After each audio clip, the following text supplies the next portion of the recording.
So I'm gonna say some controversial shit for everyone today. 90% of all sales trainers are failed salespeople. I did $7.8 million in 4.5 years selling for ovens. Those numbers are proven, and I can show you those numbers. And then Sam thought I was doing voodoo, and that's when he promoted me to head of sales because I kept having the same numbers. Everybody here already knows who you are, man. The man, the myth, the legend, David Dre. He's been a really good friend of mine ever since I joined Quantum. He's actually the one that helped me enroll in Quantum, and it definitely changed my life like he said it would. It led to obviously a partnership with Sam Ovens, and he's a phenomenal guy, someone that I always go to for advice when it comes to life, when it comes to business, when it comes to sales. But without further ado, David, thank you so much for doing this, man. You can take it away. Thank you for that introduction, Brian. That was a very nice introduction, very sweet, very nice words. I also love you very, very much. So I'm gonna say some controversial shit for everyone today. I don't know how everybody knows me and stuff, so I introduce myself as well, so you guys know a bit about my background, and then I'll say the controversial thing. So I've been in high ticket sales specifically for 8 to 10 years before it was popular. I'm from London, although I live in the Middle East, so I'm British. Yeah, so I have about 20,000 hours, legit 20, because I calculated probably about 15 to 20,000 hours over the phone, so a lot of time. I started as an outbound rep. Really, I feel like outbound is true salesmanship. Inbound isn't. Yes. Inbound is very chill, very consultative, like you said. And I started as a broker in the finance space, in logistics, selling like high ticket training and finance packages to people. That's really where I learned how to do most of the stuff that I brought to the training consulting space through consulting.com. I brought it there and it was very new. And, the company sold last year. I was the head of sales. I was a profit shareholder. I was with Sam for about 5 years, started in 2018, then the tenure ended in end of 2022. And then we sold the company in the end of 2022, around the beginning of 2023. So unfortunately, we're making tons of money. I would never have left that job. I would never have left. So that's kind of my background. Apart from that, I've worked with every famous name that you can think of in the consulting and training space. And I'm really happy to be invited by Brian here today because Brian is a key to what's missing in this space, which is really ads, great ads, marketing. Because when a lot of people come to me and they say to me, sales, I look at their marketing. It's just like, bro, you got a marketing problem. You don't have a sales problem. So we have to get the balance right of the two. Maybe we can talk about that today.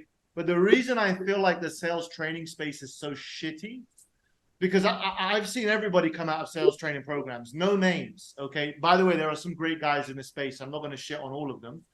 Some really good guys like Cole. Cole Gordon's a very good friend of mine. Totally love Cole. Totally respect him. Okay. But there's some other guys out there that are real trash. And here's the reason why I think it is because 90%, remember I told you this, 90% of all sales trainers are failed salespeople. Okay? I really want that to sink through your head what I just said.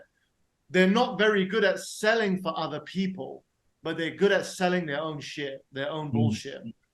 Okay? And their own bullshit is sales training, obviously, telling you how to do it when they could never actually sell for another company. I did $7.8 million in 4.5 years selling for Sam Ovens. Those numbers are proven, and I can show you those numbers. The average price point was just over $6,000, just over 3,000 units. Conversion rates on total call close rate, total, not unique, is about 35% close rate. The unique close rate is probably about 50 to 60%, although I don't really give that much credence to close rates all the time. It does depend on volume and a lot of that kind of stuff. But I really, it's the fancy thing. So fuck it. Everyone's talking about it. I'll talk about mine. It's very high. So, $7.8 million, I got a track record. I could prove it. I would never have left that job if I didn't have to. If it didn't sell, if it didn't move over to school. I love Sam. I love the team. Still talk to them all the time. But it wasn't the right fit for me to join school, so I ended up doing management. So let me start with the sales management thing for anybody maybe that's going to get into sales management. Okay, first and foremost, make sure you're selling yourself before you hand it over to anyone. That's the first thing that I'll tell you. But one of the things I noticed from the brands that were struggling was the owner wouldn't sell themselves. You are an outlier if you don't sell yourself the product and you hire people to sell it for you and it works. You are an outlier if that actually happens. If you as the owner, okay, if Brian as the owner didn't start selling some retainers himself and get it working, it's going to be like a very low probability chance that his team will sell for him correctly.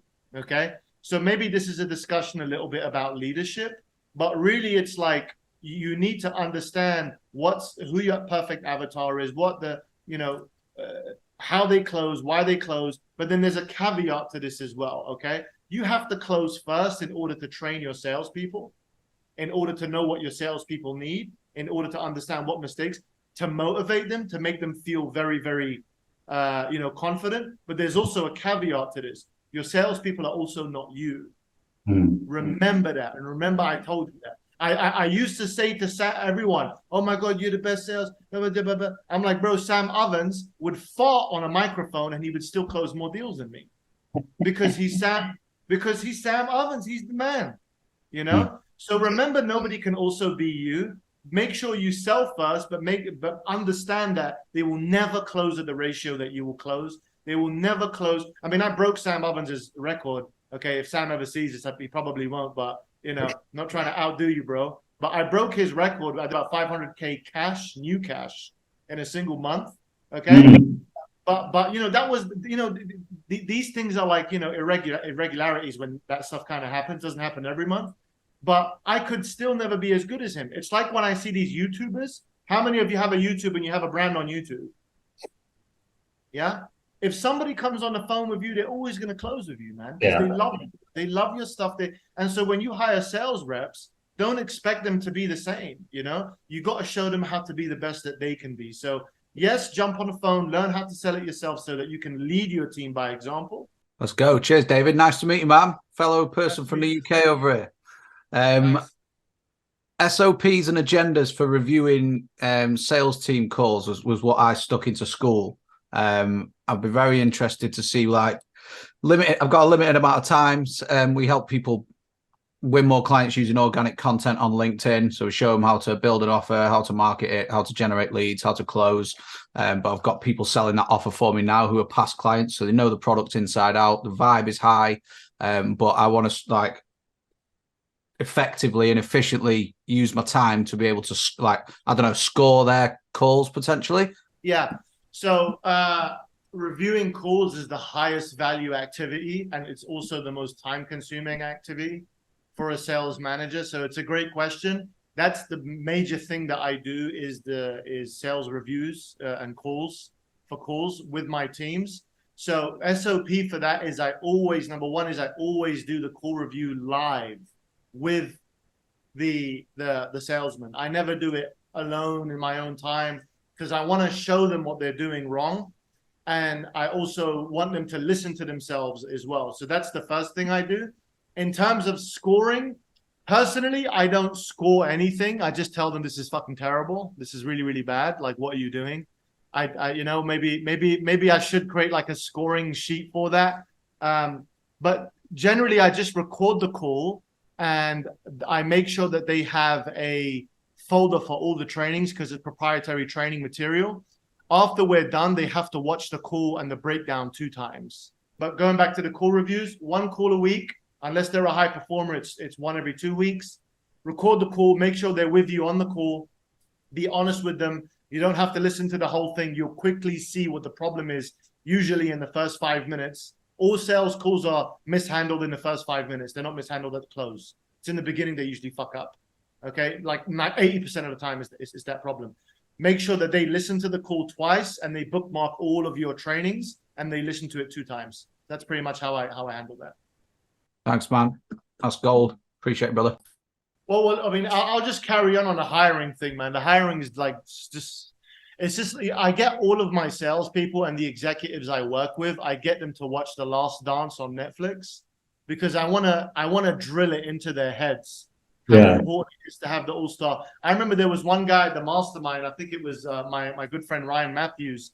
He got up on and he was like, dude, like the thing is about you guys is you have like the all-star team. It was me, Jesse, Nick, Sam, Sid. And we were just like, we worked so well together. We did everything very well together. And he was trying to make the point that you guys have a team and I don't, right? I don't have this perfect team. And so the problem is, and I've made this mistake, by the way, as well in this past year, is you should never be too loose on your guidelines and how strict you are with how good the people are that you bring on board. You should have an expectation up front of what you see of them, and you should always have the lenses of recruiting on and always be talking to people, always be figuring people out. And we could talk about how to interview people too. When I interview people, I talk about, are you, how big is your family? Do you live with your family? Are you religious? I ask all these questions that probably nobody fucking asks. Like, people are asking about what you want from the job. You should ask them, you should figure out what background they have, you know? Are they alone? Did they run away from their mom and dad? Is their mom and dad divorced? It's very, very personal shit, but it will tell you a lot about what kind of a character they have. You know what I mean? For example, when I work with religious people are the most ethical people I've seen, like actual religious people. They're very ethical when they come into your company. They don't do bad stuff. They don't steal shit. They're very honest. They don't like do Glassdoor reviews and stuff. You know, they'll be very, very helpful. And if they're not doing well, they'll own up to it. Whereas the people who are a little bit like less religious, they don't go to church. You know, I'm from a Muslim background, although I'm not really practicing that much. Like you just see the difference between the two. You know, so we can talk about hiring and like guidelines and stuff. I dequalify people over time. I tell people it's a terrible job and kind of see how they react to that. But moving back to the all-star team, it's just you guys should always be thinking about your team, man. If you've got a team of salespeople, operators, all this kind of stuff, watch The Last Dance if you haven't seen it. The reason Michael Jordan just kicked ass and the Chicago Bulls were just champions over and over is it was a team effort. And you're bringing in people into your organization that don't give a fuck about your organization, man. They really don't care. They really don't care. And then you're so nice to them and you're like, don't worry about. There is a time to be nice. Because, for example, if you don't have a good lead flow, you know, you're partly to blame for that. So you can't blame everything on the salesman. But then if the salesman isn't building his own pipeline and reaching out to prospects while you're fixing the problem, then there's a balance of blame that should be had, right? So it's knowing what to look for with these things. You know, there were periods at consulting where we had no fucking leads, man. People don't know this. Like the marketing would be broken, but then I would still pull 150 cash out of my ass, you know? And then Sam thought I was doing voodoo, and that's when he promoted me to head of sales because I kept having the same numbers. I was a pipeline guy. I wouldn't say I'm the best closer in the world. Sometimes if people don't want to buy from me, I'll just say, okay, fine, go about your business. I have another replacement. I have somebody else. And they could smell that I had somebody else. They could smell it, right? And then that would actually, you know, people don't talk about how that's actually a form of attraction as well, is walking away. Hire and fire all the time is what I'm saying. And have a company culture where people are so bought in that they don't think it's your business. They think it's their business. They think it's theirs. They're so bought in onto the expansion, onto the future. They believe it's a vehicle for them to move. You know, you guys want to make $10 million a year. Like the difference between $1 million and $10 million every single time is going to be because of the people that you have on your team. You know? So you had just mentioned that you didn't care about losing a sale because you always kept your pipeline full. So like, what are strategies that you implemented to help manage that pipeline and keep it full? Like, what are things that you did, like mindsets that you had, you know, practices that you had to make sure that like that was staying consistent for you to pull those numbers? Really good question. So before we even talk about the strategy and tactics behind that methodology, or you know what I would do to keep the pipeline full. I also made it a fundamental that every single conversation I had was a very high quality conversation, very high quality. People would always come back. They would always come back. So tenure is very important, like 3 months, 6 months, 1 year, 2 years, like where you build up like this pipeline of people that you've had conversations with. They'll go back out into the marketplace and talk to people that are terrible. You just have to make sure that your discovery is very, very, very, very good. And so, you know, I invite everyone, although I didn't read the book like front to back, but the book Challenger Sale is a very important book. And the reason it's important is because you really have to get on that call, teaching that prospect or positioning yourself as an authority, not by faking it. You can't fake it. You have to actually know something, right? That customer has to come off feeling like, holy shit, this guy knows what he's talking about. He understands our industry. He knows my problem. I want to work with this guy. Even if he doesn't have the money, it's not the right time. Look, some of these things happen. It's sales. It's a percentage. It's a probability. If you deliver such a great performance, these guys will come back. So it makes sure that fundamentals in place. You're not going on there trying to be like, well, you got to buy today and all this kind of stuff. You know, there are certain things in place where you can push someone. You should not be pushing all the time. It's a push-pull kind of thing you got to do, right? Remember, the one who has the most negotiating power is the one that's willing to walk away. Okay. And the mindset behind this is like, okay, I got my pipeline full, but it's a bunch of other stuff as well. It's knowing your value. It's self-esteem. You have to have a certain level of self-esteem. You have to know that you're the shit, you know? And how do you know you're the shit is because I'll teach you another mental model here is just speak to your clients often, man. Speak to them often. Just call up one of your clients, say, hey man, how's business? How's things since you joined? How can I ask you what were things like before you joined? What are things like now? Are you happier now? Would you have paid more knowing what you know now? And the guy's going to be like, yeah, I do, man. I appreciate you so much. You're going to get off the floor. You're going to be filled with steroids. You're going to be feeling you know, your mind's going to be in the clouds. And what happens is your self-esteem will go up. Okay. You'll get on the next call with someone and they'll feel that from you. You can't fake that shit. Okay. So, you know, these are some mental models. And then on the strategic tactical level is I'm always making touch points. Okay. I used to have something, if you have salespeople, just make them do a power hour every day. 1 power hour where they set themselves to set 2 to 3 appointments every single day. Just dial out. I love dialing out because it was my background. I dial out, you know, I do a lot of training for outbound for my sales reps. I'm very big on it. Outbound, you know, 2 or 3 appointments per day. And then when I would speak to a guy who wasn't going to close, okay, I made sure that they added me somewhere, okay? So they would add me on Facebook or they would add me on Instagram. Hey, don't worry about it, man. Why don't you go ahead and add me on Facebook? Okay, we'll stay in touch. I'm going to send you something over there, some free stuff, give value, give some value. You're going to love it. And when they come on their Facebook, what do they see? See testimonials. Oh my God, I love David. David's amazing. He's helped me so much. They see this and eventually drip, drip, drip, drip, drip. This is why people can't get like 50 units a month alone. Okay. I've done 50 units, well, 48. Okay. I fibbed by 2, but I've done 50 units in a month before because I'm not closing all of those one call. It's a compound effect. The guys love me before. They love the experience. I stayed in front of them. And for some of you, this is automated. You know, it's like, you know, the email automation, it's the this, but the touch point is also really important. Okay. Hey man, you just leave a WhatsApp message, leave a voice message. I've got training on this. Okay. Man, I just looked at this article. It reminded me of you. You got to check this out. I'm not asking about sales. I'm just trying to give value. And how do I know?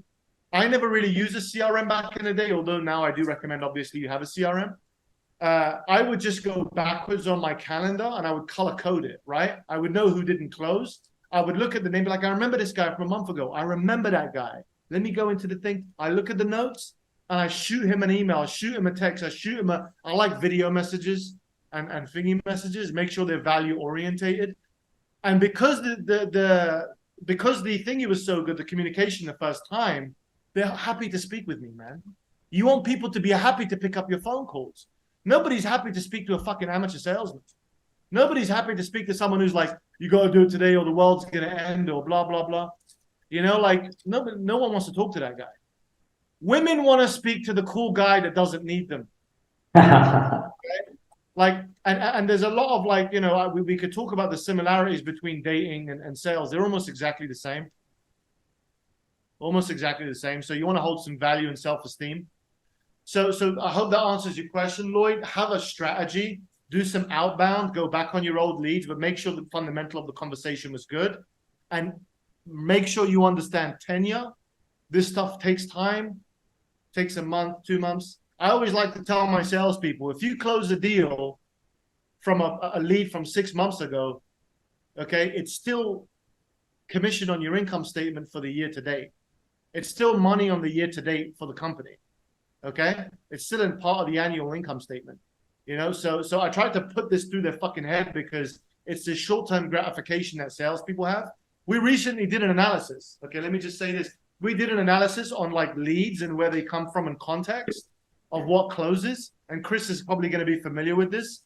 It's all of the outbound stuff for one of the companies I work with. It was all the outbound set stuff that wasn't closing. It was the lowest conversion rate. The organic ads had the high conversion rate. The paid ads, from Brian's incredible marketing. Okay. The paid ads were doing great. And then it came to the outbound setting shit from LinkedIn and all this other stuff, and it was just terrible. And then I would listen to the calls, and I'm like, bro, you don't understand the context. This guy got a message on fucking LinkedIn. You can't just destroy the lead. Okay? Handle it properly. Go through the chapters of the book before you get to the fucking final chapter. Go through the chapters. Stop being so, I want it now. I want it now. And that's how you're going to compound a 35-unit month or a 50-unit month or whatever it is. It's like if people you were talking about with marketing, and it's like, oh, we are sales. So it's like, oh, we just need more leads. It's not that you always need more leads. It's that you're not doing a good enough job following up and then refollowing up. The leads that you do have. With the leads that you already have. And yeah. So that's helpful, man. I'm going to go back and talk to a lot of my old people that I've had conversations with and see what's up and send value-based. Yeah, man. Just be like, hey, bro, I just want to I thought of you, man. Let me tell you guys another truth bomb. Okay? Every lead ends up buying. Every lead is a quality lead. They all end up buying. It's just now, or it's tomorrow, or it's next year, or it's another product because they were better than you. So everybody ends up buying, right? So every lead is worth a little bit of time. So treat them all with respect, with dignity, okay? And treat them like they will buy eventually, even if they don't have the money right now. So for me, it's like, hey, I know that the guys, I don't know, maybe you're in BizOp and the guy's a student. It's cool, man. Spend 15 minutes with him. Don't spend the whole hour. Spend 20 minutes. Get him excited. He'll come back like 3 months later and buy from you. And then the other problem is all the leads come from a different context, a different lead channel. Okay. And then you use the same bullshit script all the time. It's the same fucking shit that you use.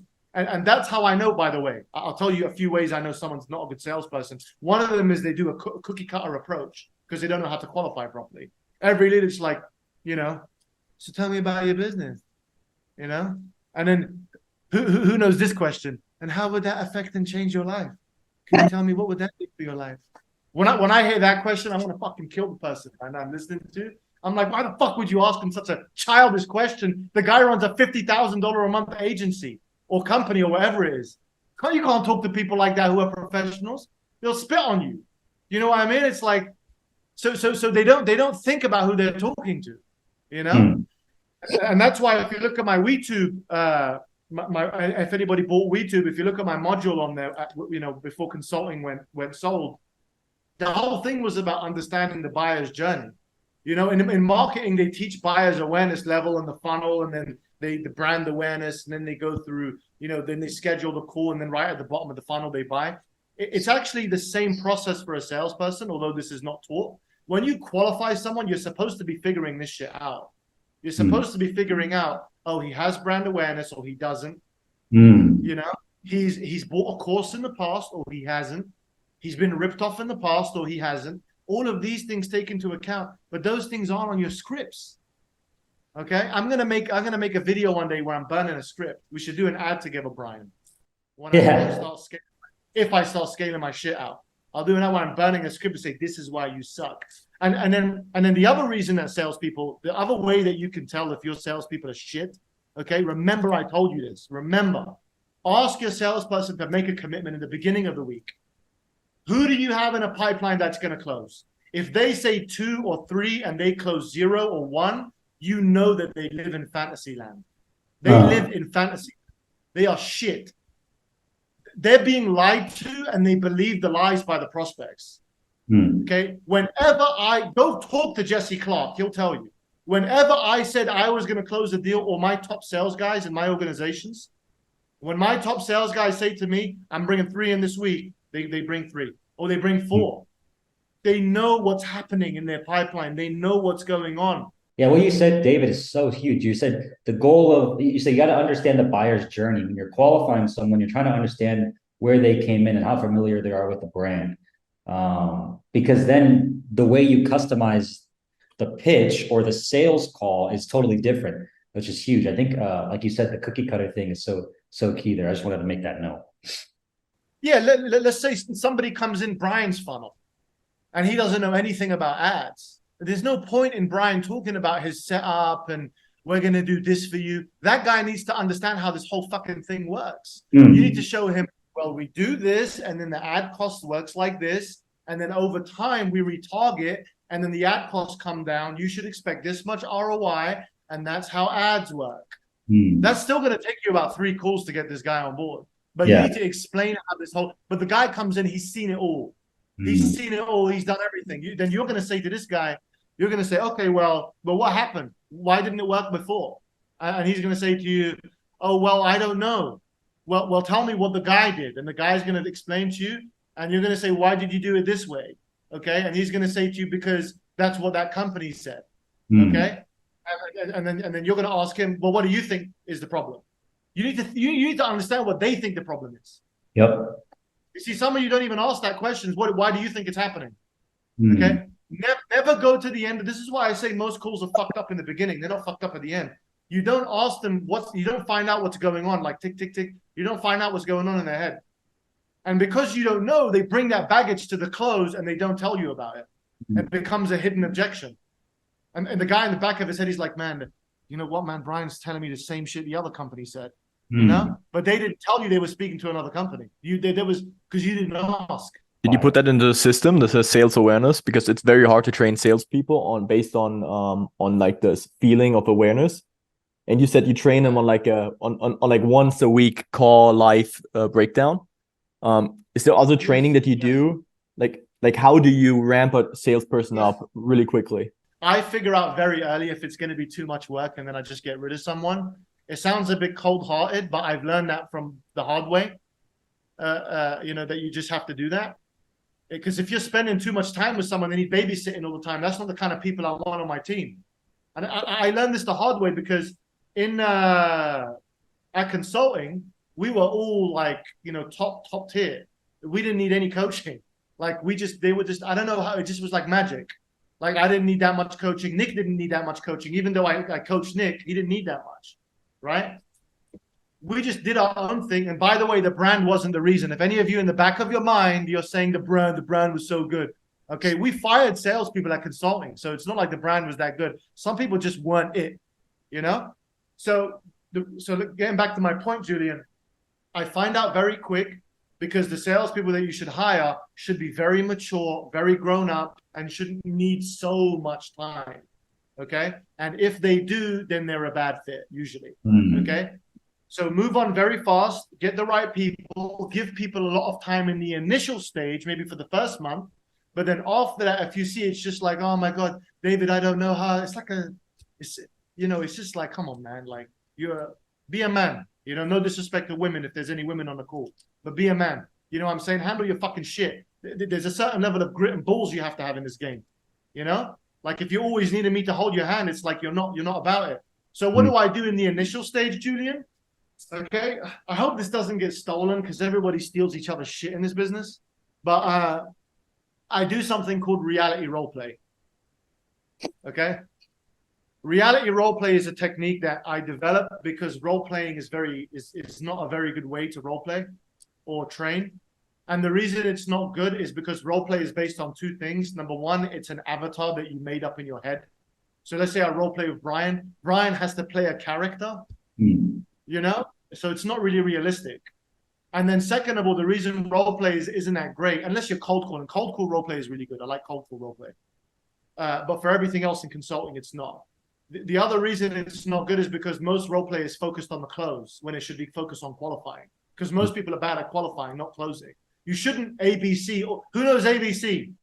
Always be closing, baby. Always be closing is so sexy. Okay.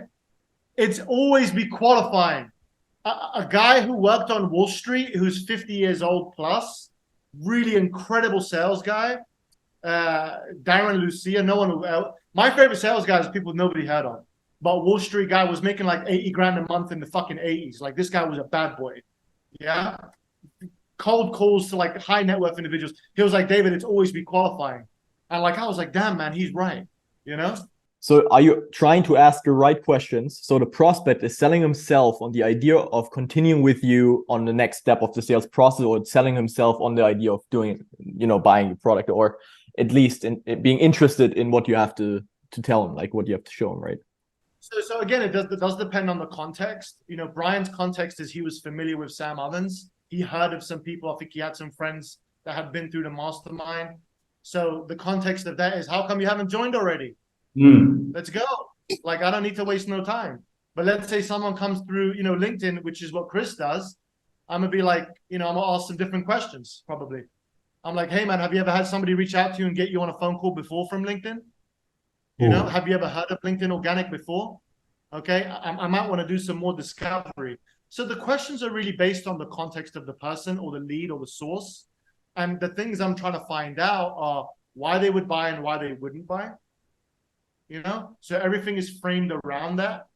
I don't know if you understand what I'm trying to say by that. A lot of people don't. So it's okay. No, I've been researching about this just for 2 years, about like how to ask the right questions so the prospect sells himself on all of the ideas. Like that's just what I've been researching for.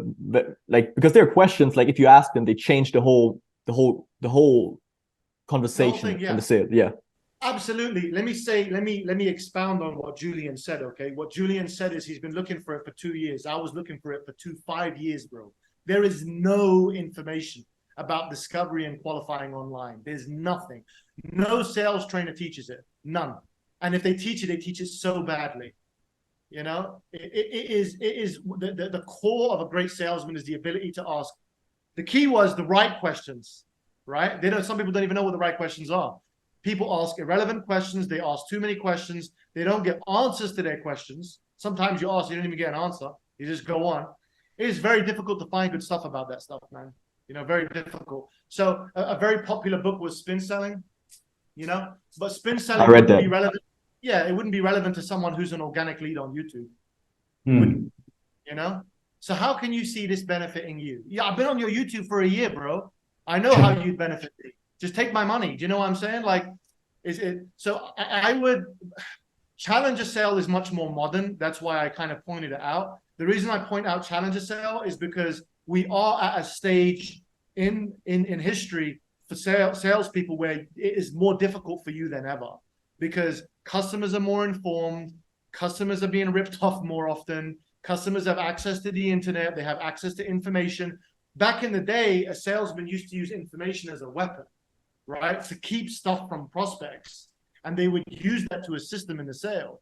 But now you can't do that. Prices are available. People are selling your course for free. For $50, you're selling your fucking 10K course for free online. Basically it's free. So you're at a disadvantage. So when they come on the call with you, you have to really be different. You really have to know something, show them something different. Okay? We were doing an analysis of one of my sales guys, why he was doing so well with the LinkedIn leads, right? And then, people were listening to the calls and his presentation was tailored, okay? It was a different pitch for every prospect. And in particular for the LinkedIn leads, he was showing them stuff that he was really teaching them something about, organic and LinkedIn and all this kind of stuff. And they had never seen it before. And that was really taking them over the edge. So tailoring, bespoke, being unique with every buyer, treating them as an individual human being, heart to heart. Man, it sounds so romantic, but it's true. Like, don't just treat people. You are in the people business. Remember that. Don't just treat people like a number. Sometimes I do. Keep it real with you. Sometimes I do. Sometimes I'm not in the mood. Sometimes I'm tired. You do have to deal with some of these things. Maybe we can talk about that if you guys want. So is reality role playing the main thing you have found to train salespeople into asking the right questions? No. It's a combination of things. Reality role play is good on a virtual reality kind of virtual thing, like, practicing. But the best sales training that you will ever do, ever, okay? And remember, I told you this, is listening to sales calls. That's the best sales training. I got great because all I would do every morning for 10 years, every morning in the gym, I wouldn't listen to podcasts and all this shit. I would just listen to my favorite salespeople, people, again, that you've never heard of. Okay. Or I would listen to myself. like my favorite sales calls, because it would be reaffirming.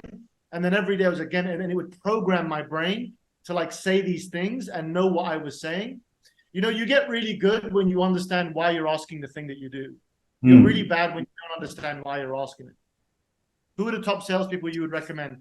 Okay, another controversial thing I'll tell you, Chris, is the best salesperson that I could recommend is yourself. You are number one. Okay? Write your own book, write your own pamphlet, write your own teachings, because your reality is very different to everybody else's. We experience the same thing, but we see it differently. We just experience it a little bit, you know? It's like when you like a chick, she's like a 10 out of 10, but your homeboy thinks she's a 5. You know, it's the same chick. Okay, it's the same woman. Okay, or video games. So I'm not so, you know, what's the right word? Chauvinistic? Chauvinistic? That's not chauvinistic. If I'm not too, you know, whatever the word is. But maybe it's your favorite video game. Some people love League of Legends. Some people hate it, you know? But it's the same game. So the experience you have with sales is the same. The experience that you have is different, even though it's the same concept. Asking quality, the best stuff that I ever had was the stuff that I wrote to myself. I've said this once before or twice. If you guys write down your own questions, write down your own experience, journal what's happening in front of you, and then you'll become a master at it. So my number one favorite salesperson is myself. I learn from myself the most. Other salespeople that I really respect, I wouldn't say I would advise anyone to follow them. Okay. One of my favorite sales guys was a guy called Derek Lipsky. I used to watch his videos on repeat every single day on YouTube. He's not a sales trainer. He's just a sales guy in real estate. Okay. Like 8 years ago, I would watch his stuff. He has some old fucking videos on YouTube and he's just like making cold calls all day. I'm like, wow, man, this guy's really fucking good. And then, so he was great for me. People I respect in the space, and then the other people were performers in my organization that I was competing against. And that was a mistake that I made that I recommend nobody makes that mistake, which is don't hate on your coworkers. I know I did, because I'm very competitive. I want to win. I'm better than you, but you kind of got to let go of the ego and learn from the people who are actually doing well on your team. So the other one is other people in your organization. I've learned, you know, a lot from them, and people I respect in the space. I respect Cole Gordon a lot. I haven't gone through his material, but I know he's the real deal because he was the manager for Traffic and Funnel. So I know he has real hands-on experience. So I respect Cole a lot. I did respect Grant Cardone a lot. I learned a lot from Grant Cardone, but that was like in 2014, 2015. I know he's kind of moved on to like real estate and stuff like that. Now he's not really a sales guy. So I respect those guys. I respect everyone. I respect most people. But the people who talk about emotional manipulation, I do not respect at all. The people who talk about emotional manipulation, tonality over the phone, all of this phony bullshit, like it's phony as fuck. You know, like those people who talk about that, in my opinion, they've never sold a dime. I'm not going to mention no names. Okay, I'm not going to mention no names. But look, for some people it works. For some people it works. Good for you. But I've seen people like, because I've worked with fucking hundreds of salespeople, right? They come in. Who's that guy? We'd see you. I've worked with some people that come out of these programs and they just don't do well, man. Because it's a gimmick. That's what it is. That's all it is. Nothing beats honesty over the phone. Hey man, you ever paid money for a program like this before? Okay. Would you ever spend money on something like this? Why not? You know, why would you? You know, could you make sense of spending that kind of money? And the guy's like, I don't know. Well, maybe that wasn't an answer. I didn't get an answer. So me, I'm just an honest guy, bro. Like I just keep it real with people over the phone. So yeah, a lot of people are good. A lot of people are bad. I don't have a sales training program. Maybe I'll build one day, you know, and become the thing I hate. But if I do ever decide to do that, you guys can apply. I'm just going to plug myself right now, if you don't mind. Yeah, okay, 100%. At the moment, I only work with teams right now. Okay, enterprise. But maybe I'll work with individuals or like sell like a solo training program. If I do, It's school.com/sales rank. Okay, that's my company. Sales rank, because everybody's got a rank. And you can find me on Dre on Instagram if you guys want to follow me. If I do decide to release anything, I promise you it will be the best sales training in the world for our industry. For our industry, it will be the best. And I will show you real calls, and I'll give everyone like a freebie, okay, for attending today's mastermind call. Okay, just apply to the group and then send me a personal message on. Just keep it to school, please, and I'll send you a closing video I did. I have full permission from the person to share this video. It's me breaking down a call on why I say the things I do, and I know how sexy closing is. So you guys will enjoy it. It's a lot of gymnastics. I wouldn't recommend you guys sell like that to everyone, but it's a fun call to listen to. So if you guys want to apply and then send me a message, I'll go ahead and send that video as a thank you to coming to today, and a thank you for Brian as well. 100%. Can I ask another question, or are we done? No, let's go, baby. All right. Another one is about sales team efficiency. Like, how do you like working the pipeline? How often do you follow up? How do you schedule follow-ups in the team? Like, if you're managing the sales team, like what's your mindset regarding following up and working the leads on different channels, like messaging, sending videos, sending voicemails, etc. Okay. So first of all, from the management perspective, make sure you use a Kanban view of your prospects and where they are in the pipeline. It's very, very easy for you to see what's going on, you know? So use a Kanban view. You could use Close. Anything you use is perfectly fine. I use Close at the moment. On the Kanban opportunity view, I can see, hey, this guy's stuck on offer made. He's stuck on there, and I will just go in there and see what my salesperson's done. Did he send him this? Did he send him that? Did he do this? Did he do that? Did he move it appropriately along the Kanban? Admin is a very good way also for you to see if someone is fucking up or not. Okay, if you know your salespeople are not doing admin, big red flag. I've ignored this in the past at my own peril. Okay, so use a Kanban to see where everything is. That's number one. And then what you should do is, in regards to the follow-up, is it's have your automation in place. That's first and foremost. Your email automation, your retargeting, okay? Stay in front of the buyer as long as possible, 30, 60, and 90-day different sequences, okay? And then with regards to the follow-up, it should be very personal. So if you're a salesman, you go into your own Kanban pipeline view, and then you can see this guy is there. Go on there, look at the notes, okay? You must make a very calculated decision on whether or not you should touch that person. And the reason I say that is because it's very similar, again, to dating. Like, is there any women in here? No? No. So it's very similar. Any woman will tell you, man, when you follow up too much, you just want to make them throw up.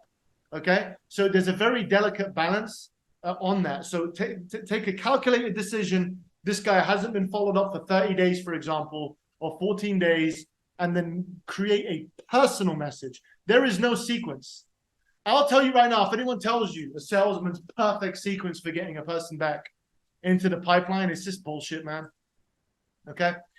So there is no perfect sequence. I will do video. I will do text messages. I will do email. Most of it will be value-based, okay? And if I'm unable to get into communication with that person, okay, communication is key. Very easy for you to do this is give it to someone else.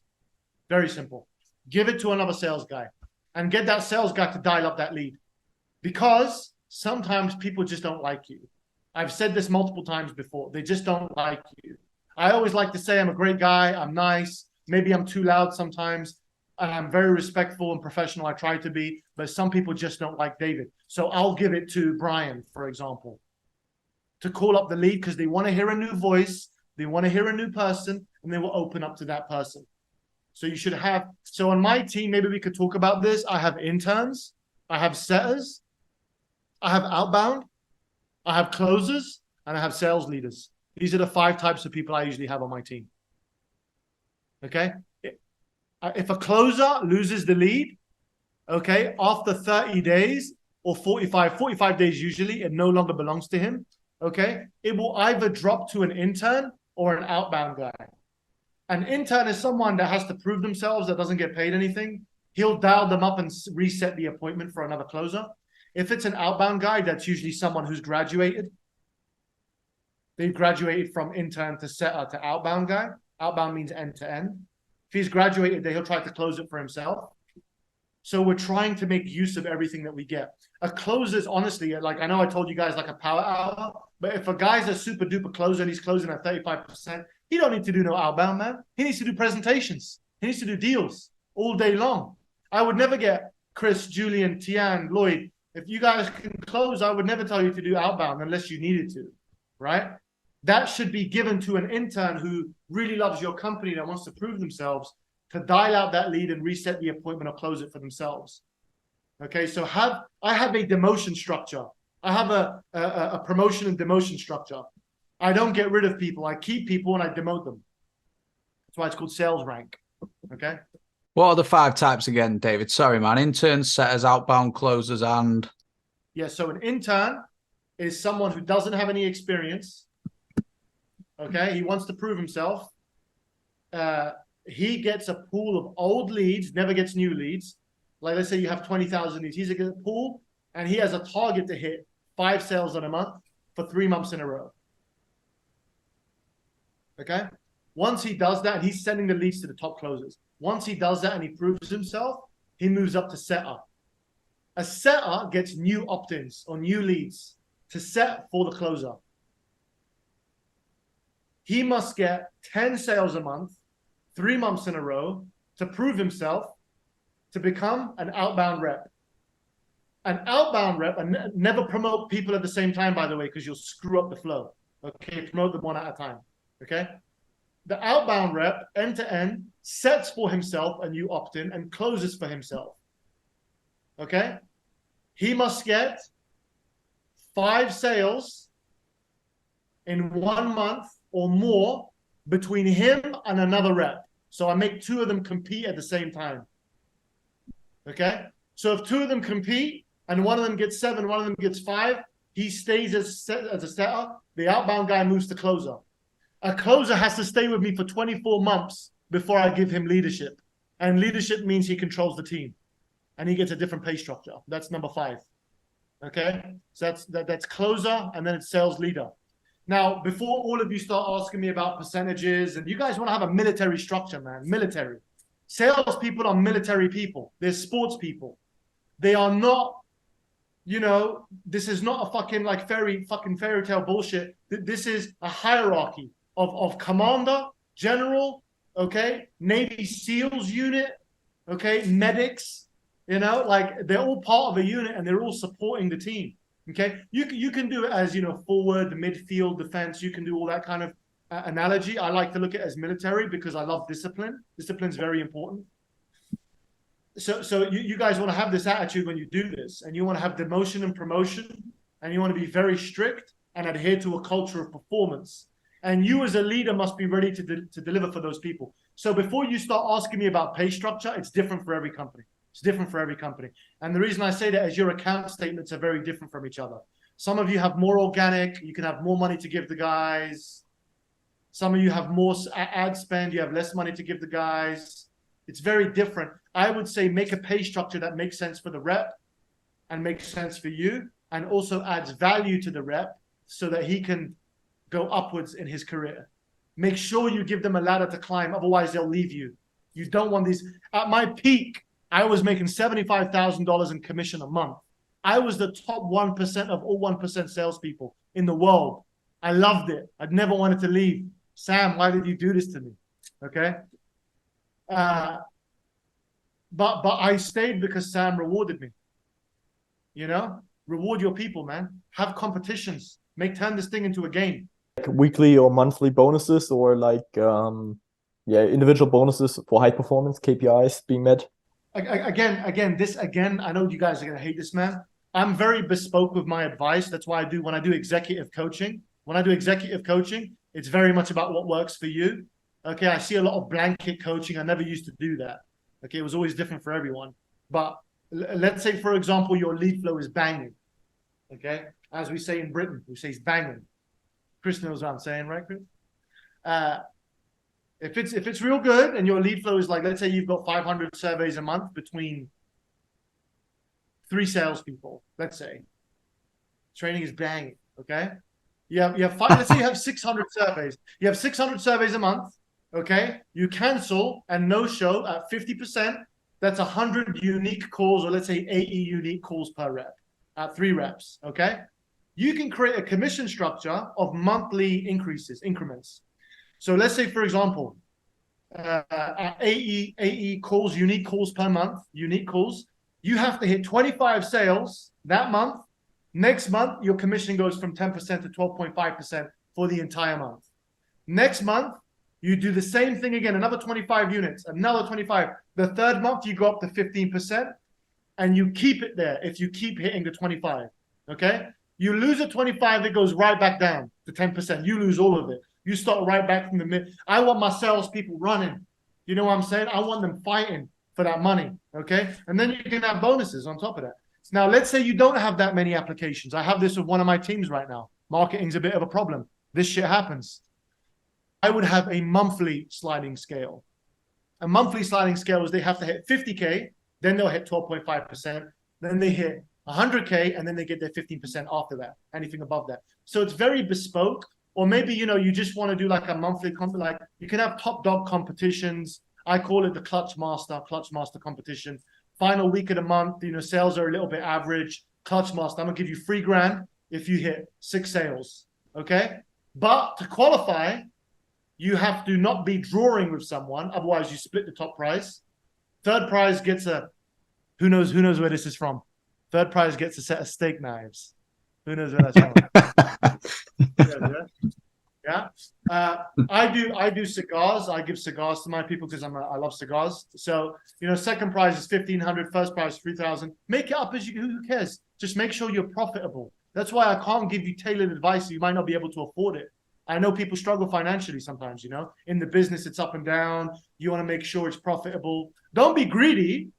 Let me give you this one other piece of advice. Don't be greedy. I've worked with some business owners who are fucking greedy, man. Okay. Accept that you are sometimes in a growth stage in the business. Accept it. Accept that for 1 year, you will be growing and you will not be making profit. Some people just can't accept it, man. They just can't. And it's stupid. I have one team that accepts that they're at a growth stage. We break even or make some money or whatever every month. And it gives the owners time to develop a product or something. And then in 1 month, we do $1 million and we make all the money back that we lost in 1 year. It's just, you got to be patient in this game. Some people just ain't patient. They just, like the leadership is terrible. It's terrible. You just don't have a long-term vision. I've seen it all. Trust me. I've seen it all. Fire. David, Bang it. oh, sorry. That's all. I have one last question. Thank you so much for the value, man. It's solid.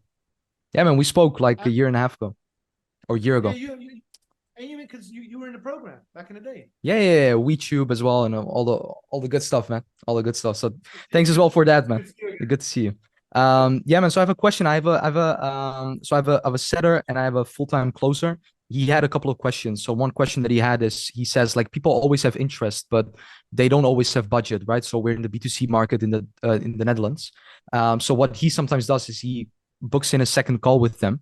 But would you say, hey, if you know that they don't have budget, they won't have it in like a week time or something like that, that it's the best to connect them on Facebook, Instagram, like we have a school community, give them as much value as possible, and then just follow up with them for the long term? Is that the way to go, or still like booking a call with them? No, so definitely everything in the ladder that you mentioned, staying in front of your buyer and adding value is the most important thing that you can do. That's a marketing thing, but it's also a sales thing, because your sales guys have to have like the brain to think, oh, let me put him in the free school group or whatever it is. And then with regards to the money thing, again, there's a lot of EQ that comes in play here. If someone doesn't have money, bro, they don't have money. They just don't, right? Yeah. There's no point in doing the second, but sell that person while you're on the call, okay? But the other thing you should do is, so remember I told you this, is if someone is sold on the product, they're sold on you, they're sold on the company, everything is in line, At that point, your John is your John. Did I just say your John? Your job is to be a financer. Okay. So hey, look, man, if I could help you find the money, if I could help you figure it out and find the money, would there be any other reason you wouldn't want to join us? Or is it just the money? He says, it's just the money, man. If you could help me figure it out. Okay, cool. What if we were able to come to agreement on payment terms today? Okay. Would you do it today? Okay. I'm always going to get a yes. Okay. I don't want to hear maybe. I want to hear yes or no. He says, yes, absolutely. Okay. Here's what I can do for you. I can break the payment down. Financing is your way to negotiate. Financing is there for you to negotiate. That's how you get more deals closed. Okay. Increase your close percentage. Got it. Now, let's say he can't do the payment plan. Say, okay, cool. Do you have a rich mom and dad? Do you have a credit card? Can you get access to credit cards? Okay. So there is also a time where someone is so sold, you want to kind of work with the prospect to try and help them get the money. That's not going to happen if your closer doesn't believe in your product. He has to believe that you can help that guy. I've gotten people to bring their mom and dad on the phone. I've gotten people to bring their uncle on the phone, their auntie. I have all of these calls recorded. Okay, not on consulting for my previous business. Okay, so tell him to do what he can to get the money for the guy. But if not, definitely put them in a place where they're sold and you stay in front of them for the long term. What do you hate on marketing as a sales manager and sales guy? What do you hate about marketing, or what is like the perfect marketing for you? Like the perfect marketing done lead in your opinion, or what do you wish from marketing? Okay, so let me say this is a good question. There's so much I can talk about here. This is actually a whole other subject. And I think, there's a lot of stuff written about the war between sales and marketing, and sales and marketers, they hate each other and all this kind of stuff. How do you get that good balance? And there's some people in our industry that prefer to hide everything from the salespeople. I don't. When I do a marketing campaign, or there's a new marketing campaign or whatever, I like to do a launch and then show my salespeople what's happening. The lead is going to see this. They're going to receive this email. They're going to receive this text message. They're going to watch this video. They're going to receive this kind of line of like, the funnel looks like this. So number one is, I don't like it when marketing is out of touch with sales. Okay. We figured out with one of my teams what was going on. Is they had no idea what was going on with the outbound stuff. They were treating every lead the same because they weren't shown what was going on. So number one is, in my opinion, be transparent with your team. If they're good salespeople, then it will help them. So that's number one, is I'm very transparent. I want to get people excited about the marketing. I want people to understand context and work with the lead in that way.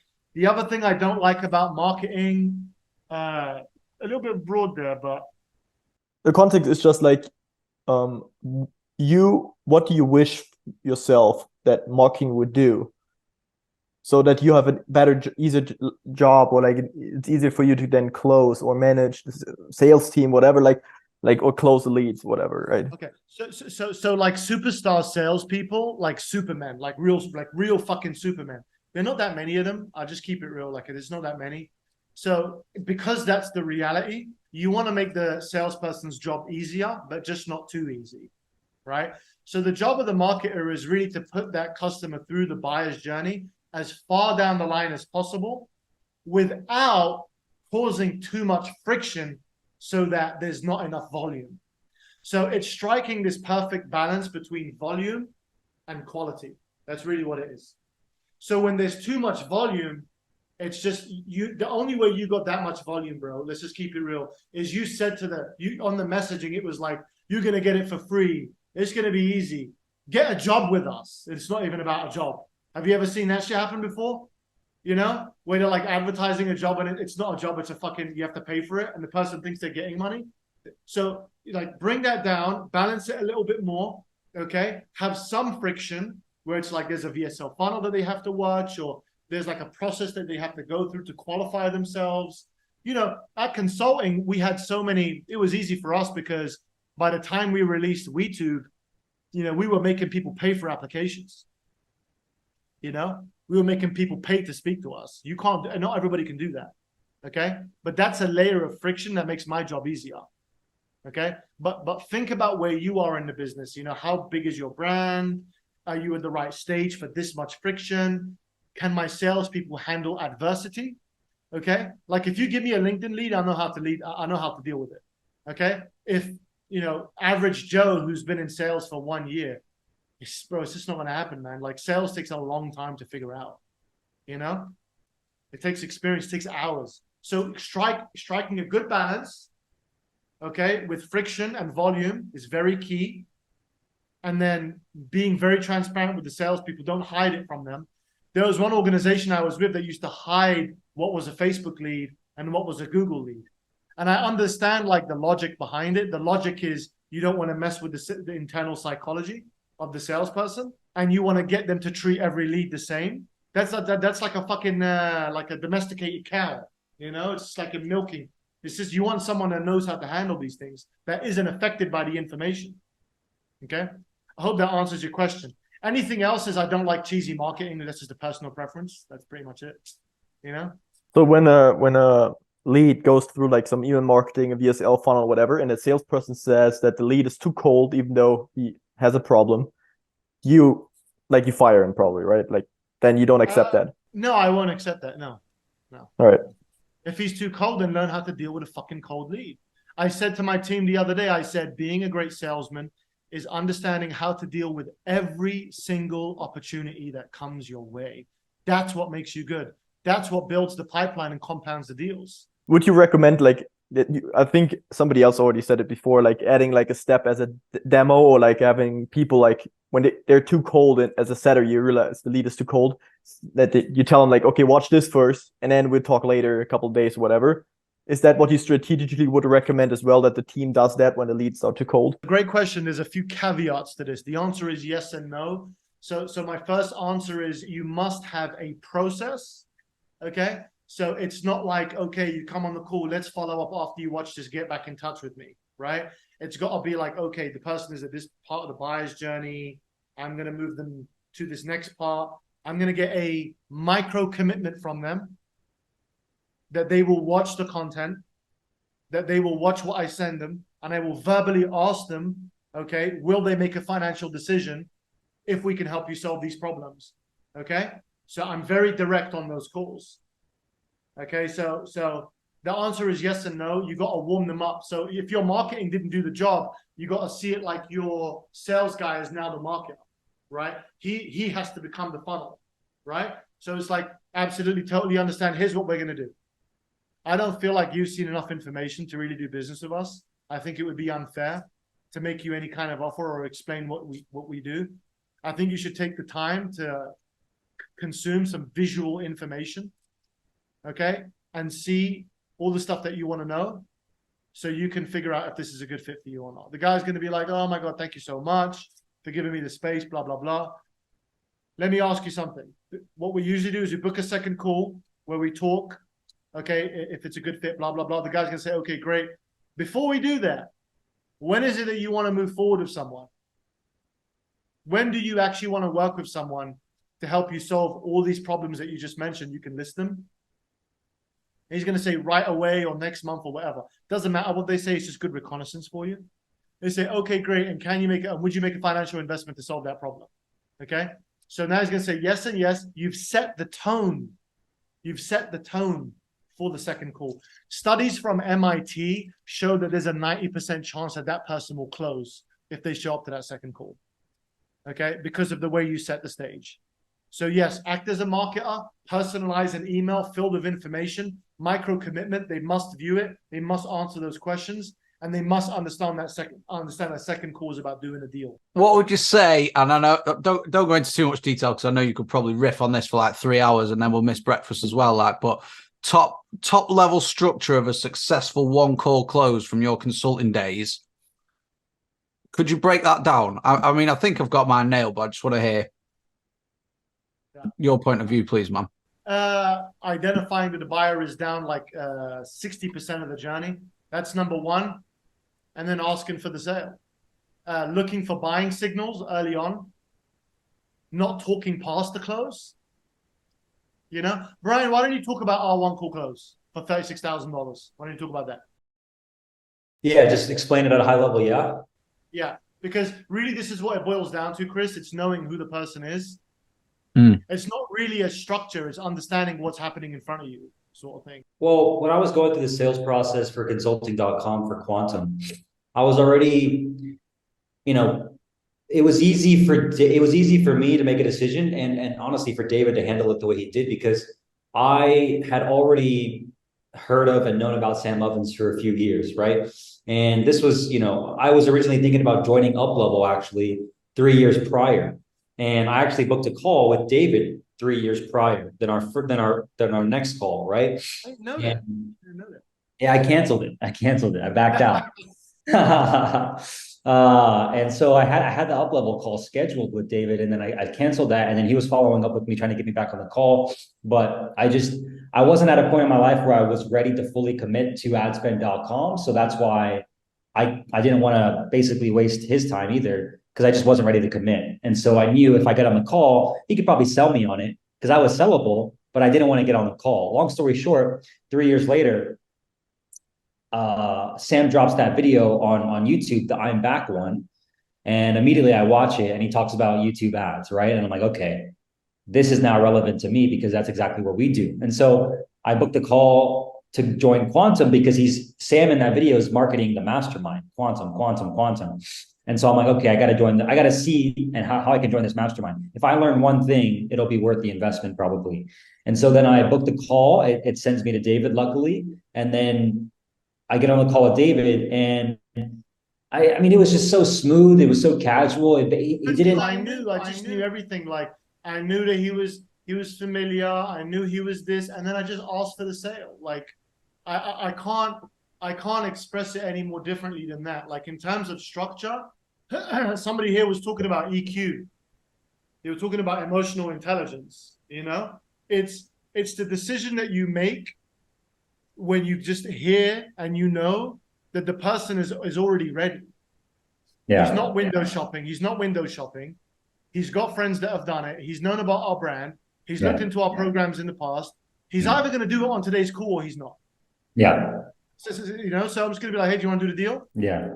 And actually what happened is we didn't even do the payment over the phone or anything, because what happened at the end was I think there was a limited amount of spots available, or it was already capped, and I couldn't join. And so, whether or not, I felt like either way, the call went so well.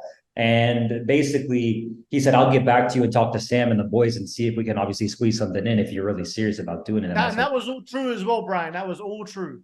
Like it wasn't even, we had a system, and it came across very genuine to you as well, I think. Yeah, 100%. It did. That's why I actually did the deal. So long story short, we went and did the deal in email, and he sent me the link, I paid for it, and then the rest is history. So I always like to say, Chris, is I don't care if my reps do a one call close. I only care if they get the close.